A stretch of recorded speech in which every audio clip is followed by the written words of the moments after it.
શું વિચારે છે? કઈ નહીં. કઈ નહીં. મને ખબર છે તું શું વિચારે છે. શું?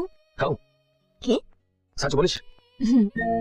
બોલ. તું વિચારે છે ને કે તને પણ આ તુલસીની જેમ શણગારવામાં આવે, તારા પણ માંડવા રોપાય,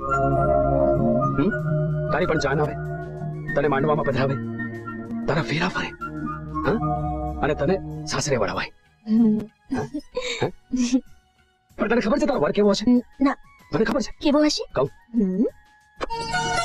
અદ્ભુત, સુંદર, માટલી જેવું તારું માથું હશે, શક્કરપરા જેવી એની આંખો, ખીલા જેવા દાંત, ગધેડા જેવા કાન, તાવડી જેવો સુંદર વર્તારો, અને માથું તો ટકમુટે ટાવટાવ ટાવટાવ ટાવટાવ ટાવટાવ. એ રતન, શું છે? તારો વર તો લાખોમાં એક હશે, એક મારા જેવો.